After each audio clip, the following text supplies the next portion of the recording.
The things in this video being tested are so incredibly complicated that I fully understand how a high-quality YouTuber has absolutely no time to actually test it before posting a misleading and often incorrect video.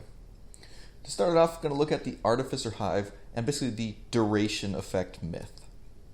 What I'm talking about here is basically a lot of people have commented on my videos, and this isn't really like a call out. I'm not trying to insult anyone, but it's a mistaken belief that the Artificer hive actually has a duration that can be buffed from some of your talents.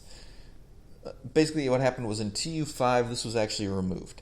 You know, things like the blind from the Firefly and the burn from the chem launcher used to be affected by the duration. They basically just removed that when they kind of tried to buff and then debuff some of the stats on your skills.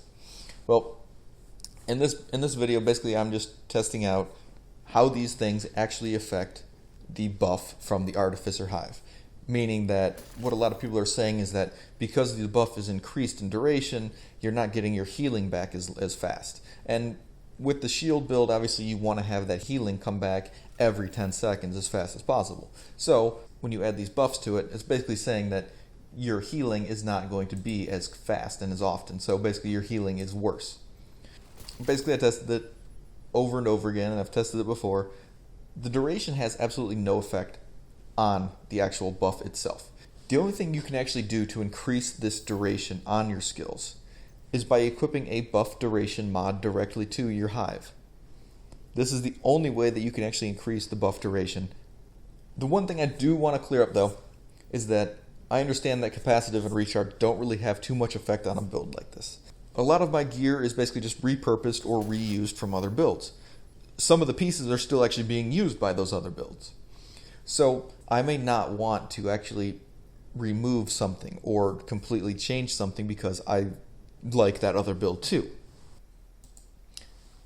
The second thing I want to look at is basically hazard protection and the mistaken belief that it stops explosive damage. This is pretty much completely and utterly easy to debunk. As you can see here, I've got 176% hazard protection, which, if this was true, I would be utterly immune to all explosives. Obviously, they didn't pay attention to the fact that you could have explosive damage resistance. They had absolutely no intentions of testing this themselves. And to be fair, this actually isn't that much of an issue currently. Obviously, those videos that did say that hazard protection protects against explosive damage are still out there. So I thought I would just cover it real quick just to show you it's not true. And related to my last topic, another hazard protection myth. And basically this one is the over 100% clickbait, garbage build. And I've seen this a lot on some of the more recent builds where they're just advertising, this guy has 130% or this guy has 140% hazard protection, whatever. It's complete and utter rubbish. So I went in and basically just equipped as much hazard protection as I could on the build to basically just show you what it actually will do. Related to this is the fact that you see a lot of YouTubers actually using the Hollow Man mask, right?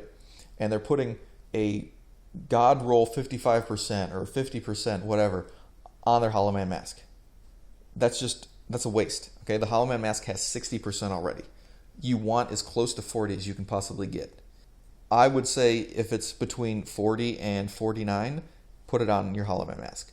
If it's 50 or more, do not waste the roll. Do not put it on there because you are going to want to have that 50% on a different piece, on a different build for something else. If you had a Fenris mask and you want a 50% on there, that would be great because obviously you can apply it with 20% from a two-piece Gila and the 30% from a regular insulated to give you 100% without wasting rolls, without having to use Hollow Man, still getting a 10% AR buff, that kind of thing.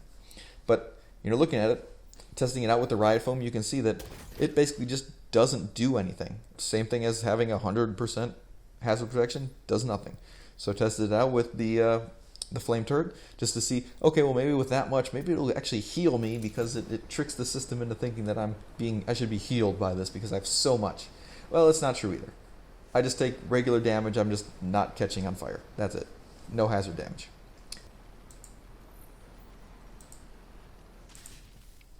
And the last thing I want to talk about is skill damage and the damage type myth. Now this one's actually probably one of the worst.